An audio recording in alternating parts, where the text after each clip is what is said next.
যোগিন্দর শর্মার কথা মনে আছে? মহেন্দ্র সিং ধোনি অবিশ্বাস্য এক বাজি ধরেছিলেন তাকে দিয়ে। কোটি কোটি মানুষের স্বপ্ন তুলে দিয়েছিলেন তার কাঁধের ওপর।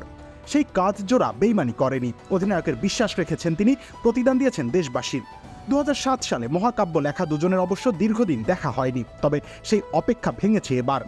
হুট করেই যোগিন্দর নিজের ইনস্টাগ্রাম অ্যাকাউন্টে ক্যাপ্টেন কুলের সঙ্গে তোলা ছবি প্রকাশ করেন, আর ছবির ব্যাকগ্রাউন্ডে বলিউডের একটা গান যোগ করেন তিনি, যার বাংলা অর্থ অনেকটা এমন: ওহে বন্ধু শোনো, তোমার বন্ধুত্ব আমার কাছে প্রাণের চেয়েও দামি। সেই সাথে ক্যাপশনে লিখেন, অনেক দিন পর মাহির সাথে দেখা হওয়াটা চমৎকার ছিল, 12 বছর পর তোমার সাথে দেখা হওয়ার মজাই আলাদা।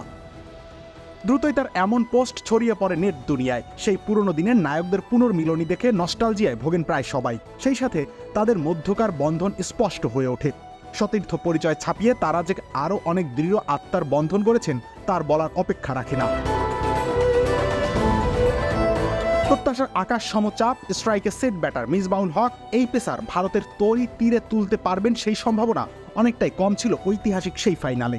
সমর্থকরাও বোধহয় ভরসা করতে পারেননি। যারা আস্থা রেখেছিলেন তারা অবশ্য আশা ছেড়ে দিয়েছিলেন, কেননা এক ওয়াইড আর 1-6 2 বলেই 7 রান দিয়ে ফেলেছিলেন তিনি। কিন্তু ভাগ্যে অন্য কিছু লেখা ছিল বোধহয়। পরের বলে স্কুপ করতে গিয়ে শ্রীশান্তের হাতে ধরা পড়েন মিসবাহ। মুহূর্তের মাঝেই নায়ক হয়ে গিয়েছিলেন যোগিন্দর। ভারতকে বিশ্বকাপ জেতানো এই বোলার এখন পুলিশ হিসেবে কর্মরত, দেশ ও নাগরিকের সেবায় নিজেকে নিয়োজিত রেখেছেন তিনি। অন্যদিকে ধোনি এখনও মাঠেই আছে ব্যাট বলের সাথে। রবিউল ইসলাম রনি, খেলা 71।